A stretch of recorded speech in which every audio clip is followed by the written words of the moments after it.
दोस्तों, एक लड़की है जिसका नाम रिया होता है। रिया 16 साल की थी।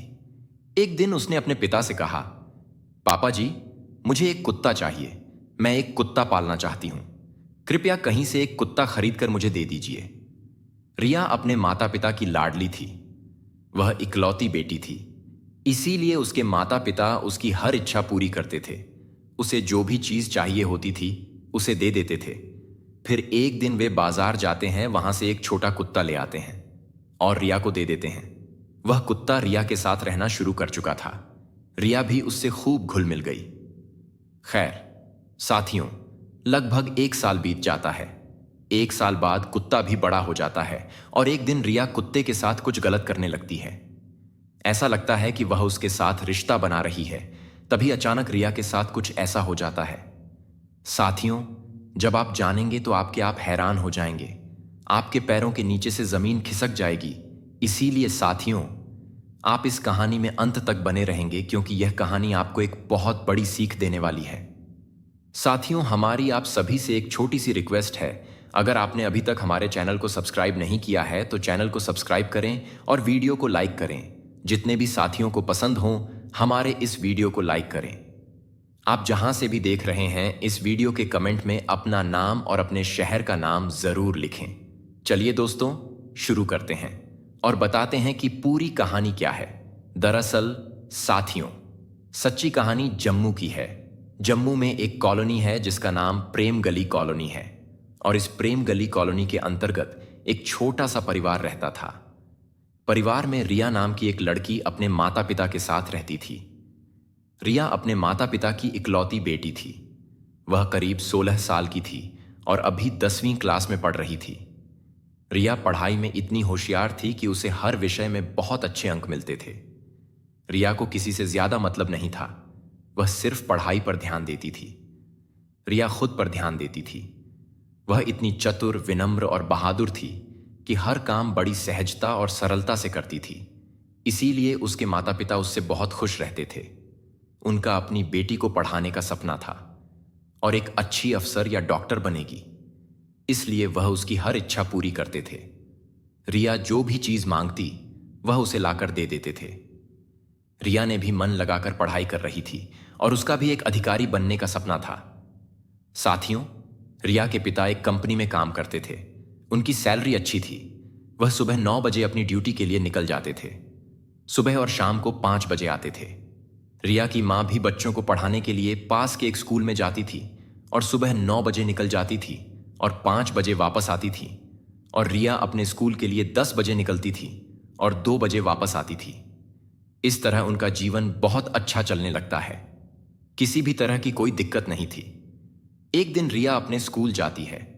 उसके स्कूल में उसकी एक दोस्त है जिसका नाम सीलम होता है। सीलम बिगड़ैल किस्म की लड़की थी। वह लड़कों से बात करती थी और उसे ब्लू फिल्में देखने का बहुत शौक था।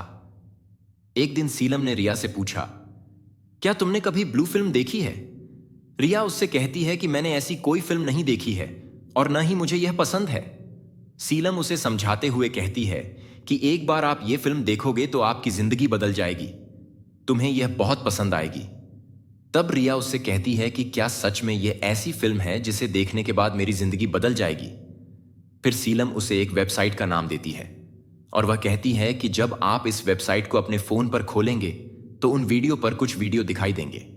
जब आप उन वीडियो पर ओके क्लिक करेंगे और जब आप इस वीडियो को देखोगी तो तुमको यह पसंद आएगा और तुम्हारा जीवन बदल जाएगा। फिर सीलम वह वेबसाइट रिया को बता देती है। वह उस वेबसाइट को लेती है और अपने घर चली जाती है। यह रात के समय जब लोग खाना पीना खाते हैं। रिया अपना होमवर्क करती है और अपने कमरे में चली जाती है। फिर जब सोने का समय हुआ तो उसे एहसास हुआ कि उसकी सहेली सीलम ने मुझे एक वेबसाइट बताई। फिर वह अपने फोन पर उस वेबसाइट को खोज रही थी और वह वीडियो को देखती है तो उसका मन बिगड़ जाता है। लेकिन वह क्या कर सकती थी? वह अकेली थी, इसीलिए उसने इस वीडियो को 1 घंटे तक देखा और 1 घंटे के बाद वह सो गई। साथियों, जब रिया अगले दिन फिर से स्कूल जाती है तो वह अपनी सहेली सीलम को डांटने लगती है और कहती है कि तुमने मुझे कैसी वेबसाइट के बारे में बताया? इसमें बहुत गंदे वीडियो हैं, मुझे यह बिल्कुल पसंद नहीं है। फिर सीलम उसे समझाती है। वह कहती है, यानी जब आप इस वीडियो को हर दिन देखेंगे तो आपको ये बहुत पसंद आएगा, आपको हर दिन ये वीडियो देखने का मन करेगा। फिर इस तरह रिया वहां से चली जाती है। स्कूल बंद होने पर फिर रिया फिर से अपने घर आ जाती है। शाम का समय है। रिया अपना होमवर्क पूरा करती है, अपने माता पिता के साथ खाना खाती है और अपने कमरे में चली जाती है और करीब 2 घंटे तक वह वीडियो देखती है। अब यह रिया की दिनचर्या है। अब रिया को यह वीडियो देखने की आदत हो गई थी। उसे ब्लू फिल्में देखने की लत लग गई थी। वह हर दिन वीडियो देखना शुरू कर देती है। अब इसी तरह करीब 6 महीने बीत गए। 6 महीने बीत जाने के बाद उसका कुत्ता काफी बड़ा हो गया था। एक दिन रिया अपने कमरे में लेटी हुई ब्लू फिल्म देख रही थी। वो बहुत उत्तेजित हो रही थी और उससे बर्दाश्त नहीं हो रहा था। फिर वह अपने कुत्ते के पास गई और उसे अपने कमरे में ले गई। वह उसे अंदर लाती है और फिर उसके साथ छेड़छाड़ करने लगती है। लेकिन दोस्तों, वह तो एक कुत्ता ही था, वह क्या कर सकता था। तभी रिया के दिमाग में एक योजना आती है। वह सोचती है कि वह अपनी सहेली सीलम को बता देगी कि उसकी एक लड़के से दोस्ती करा दे। ऐसा करने के लिए प्रिया अगले दिन अपने स्कूल जाती है और अपनी दोस्त सीलम से मिलती है और उससे कहती है कि मैं एक लड़के से दोस्ती करना चाहती हूं। अगर आप किसी लड़के को जानती हैं तो मुझसे दोस्ती करा दें। तभी सीलम अपने फोन से आकाश नाम के लड़के का नंबर निकालकर दे देती है और कहती है कि इस नंबर पर फोन कर लड़के को मेरा नाम बताओगी, वह समझ जाएगा। उस लड़के की उम्र करीब 25 साल थी। फिर रिया उस लड़के का नंबर लेती है और रात को अपने घर आ जाती है। खाने का समय हो गया है। रिया सोने के लिए अपने कमरे में चली जाती है। रात के लगभग 11 बजे रिया को याद आता है कि उसकी दोस्त सीलम ने उसे एक लड़के का नंबर दिया था। फिर वह लड़के का नंबर लेती है और वह उसे कॉल करती है। तभी उधर से आकाश नाम का लड़का फोन उठाता है और कहता है, कौन है? वह कहती है कि मेरा नाम रिया है और सीलम ने मुझे आपका नंबर दिया है। तब लड़के को समझ आ गया था कि रिया को उससे दोस्ती करनी है। फिर आकाश उससे बात करना शुरू करता है और बात करते करते उससे दोस्ती कर लेता है। अब रिया और आकाश के बीच रोज बातचीत होने लगी। आकाश इसी तरह रिया से घंटों घंटों बातें किया करता था। साथियों, लगभग 1 महीना बीत गया। एक दिन आकाश ने रिया से कहा कि मैं तुमसे अकेले में मिलना चाहता हूं। मेरा तुमसे मिलने का मन हो रहा है। मेरी इच्छा है कि मैं तुमसे मिलूं। खैर, जब आकाश ने उससे मिलने के लिए कहा तो रिया पहले से ही तैयार थी। वह खुशी से तैयार हो गई।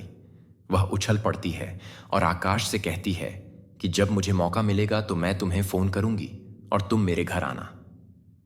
एक दिन रिया के पिता कंपनी में अपनी ड्यूटी पर गए हुए थे और उसकी मां भी बच्चों को पढ़ाने के लिए स्कूल गई हुई थी। खैर, उस दिन रिया अपने स्कूल नहीं जाती, वह घर पर ही रहती है। वह अचानक आकाश को बुलाती है और कहती है कि अब तुम मेरे पास आ सकते हो, तुम मुझसे मिलने आ सकते हो। घर पर कोई नहीं है, मैं तुम्हारा इंतजार कर रही हूं। फिर 1 घंटे के अंदर आकाश रिया के घर आता है। फिर रिया या उसे नाश्ता कराती है और नाश्ता खाने के कुछ देर बाद आकाश उसके साथ छेड़छाड़ और अश्लील हरकतें करने लगता है। खैर, रिया इसका विरोध नहीं कर रही थी। वह तो बस यही चाहती थी कि आकाश उसके साथ कुछ करे। फिर कुछ देर बाद आकाश रिया को गोद में उठाकर उसके कमरे में ले जाता है और कुछ देर बाद उसे बिस्तर पर फेंक देता है, एक एक करके। वह अपने कपड़े उतारने लगता है और कपड़े उतारते ही दोनों नंगे हो जाते हैं। फिर आकाश उससे लिपट जाता है। उसने उसके शरीर को इस तरह से जकड़ लिया कि रिया की हालत खराब हो रही थी। वह सोच रही थी कि आकाश कब उसके साथ रिश्ता बनाएगा। फिर कुछ समय बाद आकाश उसके साथ संबंध बनाने लगता है। वह इतने दर्दनाक तरीके से संबंध बनाता है कि उसने रिया की हालत खराब कर दी थी। रिया को बहुत दर्द हो रहा था, इसीलिए वह आकाश को बोल रही थी। वो कह रही थी, मुझे छोड़ दो, मुझे बहुत दर्द हो रहा है, ये मेरा पहली बार है। लेकिन आकाश उसे छोड़ने वाला नहीं था। वह इतने जोर भरे तरीके से कर रहा था कि रिया पूरी तरह से चिल्ला रही थी और कराह रही थी। चीख कमरे के ऊपर गूंज रही थी। आकाश उसके साथ करीब 1 घंटे तक प्यार करता है और जब थक जाता है तो वहीं लेट जाता है। साथियों, इस तरह प्रिया को जब भी मौका मिलता वह आकाश को अपने घर बुला लेती थी और लगभग 2-3 महीने बीत गए। पिया के पड़ोसियों को रिया पर शक हो गया कि जब उसके माता पिता घर पर नहीं होते हैं तो एक लड़का उससे मिलने के लिए उसके घर आता है। तब उसके पड़ोसियों ने रिया के माता पिता को बताया कि आपकी अनुपस्थिति में एक लड़का आपके घर आता है और रिया के साथ घंटों बिताता है। उसके माता पिता को इस पर विश्वास नहीं हुआ। उन्होंने सोचा कि हम तभी विश्वास करेंगे जब यह बात अपनी आंखों से देखेंगे। फिर एक दिन उन्होंने एक योजना बनाई कि उन्होंने सोचा कि हम अपनी अपनी ड्यूटी पर नहीं जाएंगे और पड़ोसी के घर में रहेंगे। फिर दोनों उनमें से कार्यालय जाने के लिए तैयार हो जाएंगे। उन्होंने अपना नाश्ता किया और ऑफिस के लिए निकल गए, लेकिन वे दोनों ऑफिस नहीं गए और पड़ोसी के घर पर रुके। फिर लगभग 2 घंटे के बाद आकाश रिया के घर आता है और वह रिया के कमरे में जाता है। खैर, रिया के माता पिता ने भी उसे आते हुए देखा था, इसलिए ये लोग भी उसके पीछे पीछे चले गए। खैर, आकाश आते ही प्रिया पर टूट पड़ा और उसके साथ शारीरिक संबंध बना रहा था। वे अचानक दरवाजे पर दस्तक देते हैं। जब रिया दरवाजे की आवाज सुनती है तो वह दंग रह जाती है। उसके पैरों के नीचे से जमीन खिसक जाती है। फिर दोनों कपड़े पहनते हैं और कपड़े पहनने के बाद रिया आकाश को छुपाती है कहीं। जब उसने दरवाजा खोला तो उसके सामने उसके माता पिता थे। जब पिया अपने माता पिता को देखती है तो दंग रह जाती है। उसके पैरों के नीचे से जमीन खिसक जाती है। वह अपने माता पिता से कहती हैं, आप लोग ड्यूटी गए थे, जल्दी कैसे आ गए? तभी उसके पिता ने उसे थप्पड़ मारा और उसे गालियां देना शुरू कर दिया। तरह तरह की बातें करते हुए कहा कि तुमने हमारी नाक काट दी है, तुम हमारी पीठ के पीछे क्या कर रहे हो? हम सब कुछ जानते हैं। फिर वे उसे पीटना और गाली देना शुरू कर देते हैं। खैर, आकाश मौका देखकर उनके घर से भाग जाता है। दोस्तों, पिया अपने माता पिता के हाथ जोड़ने लगती है और कहती है कि वह मुझसे बहुत बड़ी गलती हो गई है। मैंने गलती की है, कृपया मुझे माफ कर दीजिए। भविष्य में ऐसी कोई गलती नहीं होगी। तब उसके माता पिता ने प्रिया को माफ कर दिया और कहा कि अगर भविष्य में तुमसे कोई गलती हुई तो उस लड़के को घर भेज दिया जाएगा। अगर उन्होंने फोन करने की कोशिश की तो हमसे बुरा कोई नहीं होगा। तब प्रिया उनसे कहती है कि भविष्य में मैं तुम्हें शिकायत का कोई मौका नहीं दूंगी। दोस्तों, फिर इसी तरह समय धीरे धीरे गुजरना शुरू हो जाता है। रिया अपने स्कूल पढ़ने जाती थी और वह स्कूल से घर वापस आती थी। लगभग 2 महीने बीत गए और एक दिन रिया ने आकाश को फोन किया और कहा कि मैं तुमसे रात को मिलना चाहती हूं। तुम मुझसे रात को मिलोगे, लेकिन जब तुम वहां से आओगे तो मिलना। बाजार से अपने साथ धारदार हथियार लाना। आज मैं जो करने जा रहा हूं वह मेरे जीवन का सबसे बड़ा काम होगा। शायद किसी लड़की ने ऐसा काम नहीं किया होगा जो मैं आज करने जा रहा हूं। फिर रिया पूरी बात समझाती है।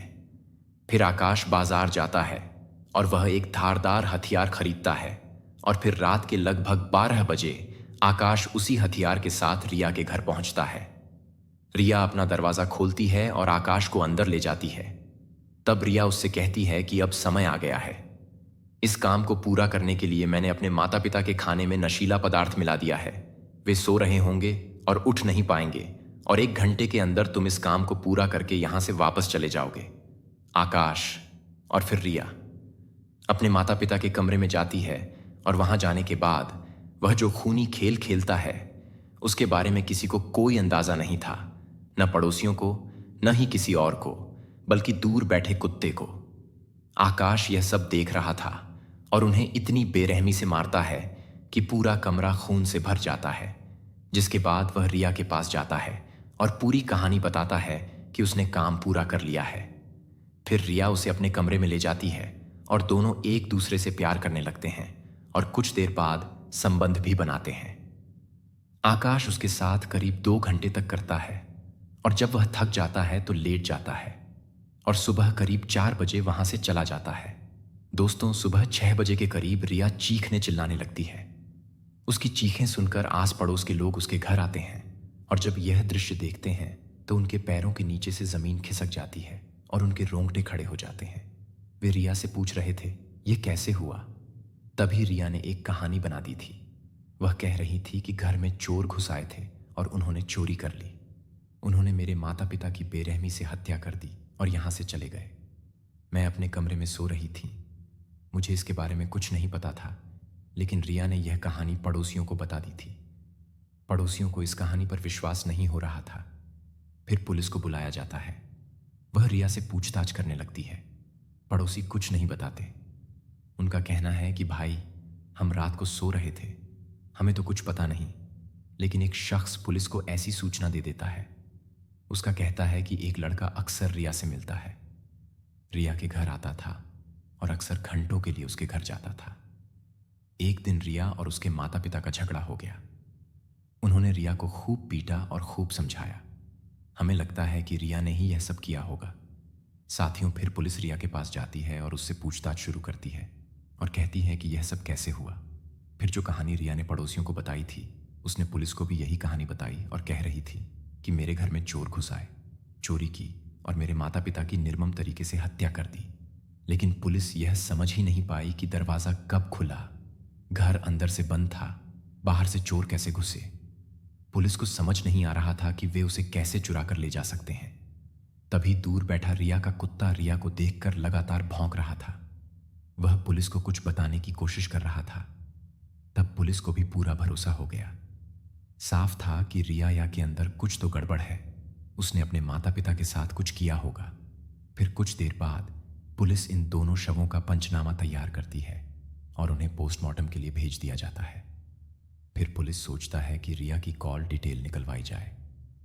फिर जब रिया की कॉल डिटेल निकाली गई तो उसमें जो खुलासा हुआ दोस्तों, वह वाकई चौंकाने वाला था। रिया की कॉल डिटेल से पता चला कि रिया आकाश से कई घंटों तक लगातार बात कर रही थी। आकाश की आखिरी लोकेशन भी रिया के घर पर ही मिली थी। अब पुलिस पूरी तरह आश्वस्त हो चुकी थी। पुलिस ने रिया को हिरासत में ले लिया और कुछ देर बाद आकाश को भी गिरफ्तार कर लिया गया। अब दोनों को गिरफ्तार कर थाने ले जाया गया है। थाने ले जाकर उनसे पूछताछ की जाती है। शुरुआत में तो वे दोनों कुछ नहीं बताते, लेकिन कुछ देर बाद जब उनसे शक्ति से पूछताछ की जाती है तो वे टूट जाते हैं। जब डंडा चलाया जाता है तो वे अपना अपराध कबूल कर लेते हैं और फिर पुलिस को पूरी कहानी बता देते हैं। वे कहते हैं कि हम दोनों एक दूसरे से प्यार करते थे। आकाश अक्सर मुझसे मिलने मेरे घर आता था, लेकिन पड़ोसियों को यह मंजूर नहीं था और उन्होंने मेरे माता पिता से बात करना शुरू कर दिया। मैंने यह सब अपने पापा को बताया था। एक दिन मेरा अपने माता पिता से झगड़ा हुआ था। उन्होंने भी मुझे समझाया क्योंकि मैं आकाश से प्यार करती थी, बहुत परेशान हूँ और उसके बिना नहीं रह सकती। इसलिए मैंने सोचा कि मुझे अपने माता पिता को हटाना चाहिए। मैं आकाश से तब तक नहीं मिल सकती जब तक मैं उसे रास्ते से नहीं हटा देती। इसीलिए मैंने आकाश के साथ मिलकर अपने माता पिता को मार डाला। दोस्तों, जब इस कहानी के बारे में लोगों को सोशल मीडिया और अखबारों के माध्यम से पता चला तो लोग सोचने लगे कि उनकी मजबूरी है कि एक सगी बेटी अपने माता पिता के साथ इतना घिनौना काम कैसे कर सकती है। दोस्तों, अब दोनों के खिलाफ गंभीर धाराओं में मामला दर्ज कर जेल भेज दिया गया है। अब वे अपने अपराध की सजा भुगत रहे हैं। साथियों, वे जेल में हैं। इस कहानी के माध्यम से मैं आपको परेशान नहीं करना चाहता था या आपको ठेस नहीं पहुंचाना चाहता था। मैं सिर्फ आपको सचेत करना और जागरूक करना चाहता था कि आप हमेशा सुरक्षित रहें। अब वे अपने अपराध की सजा भुगत रहे हैं। साथियों, वे जेल में हैं। इस कहानी के माध्यम से मैं आपको परेशान नहीं करना चाहता था या आपको ठेस नहीं पहुंचाना चाहता था। मैं सिर्फ आपको सचेत करना और जागरूक करना चाहता था कि आप हमेशा सुरक्षित रहें और हमेशा अपने बच्चों पर ध्यान दें कि वे किससे बात कर रहे हैं और उनके मोबाइल पर। जांचें कि वे कौन सी वेबसाइटें खोज रहे हैं, कौन सी वेबसाइटें देख रहे हैं, किन लोगों से बात कर रहे हैं, उन्होंने किन लोगों के संपर्क नंबर अपने फोन में रखे हैं। दोस्तों, अगर आप इन चीजों को तब तक नहीं देखते जब तक आप इन्हें नहीं देखते हैं, तो यह संभव है कि प्रिया ने आज जो भी किया है, यह संभव है कि आपके बच्चे भी किसी न किसी दिन ऐसी चीजें कर सकते हैं। इसीलिए आप लोगों को हमेशा अपने बच्चों पर ध्यान देना चाहिए। उन पर नजर रखें कि वे क्या कर रहे हैं, किससे मिल रहे हैं, किससे बात कर रहे हैं। आप अपने फोन पर कौन से वीडियो देख रहे हैं, आप इस वीडियो और इस कहानी से क्या सीखते हैं, आप हमें कमेंट सेक्शन में जरूर बताएं। और जो भी भाई बहन इस वीडियो को देख रहे हैं, वे अपना नाम भी साझा कर सकते हैं और अपने शहर या गांव का नाम जरूर लिखें। धन्यवाद।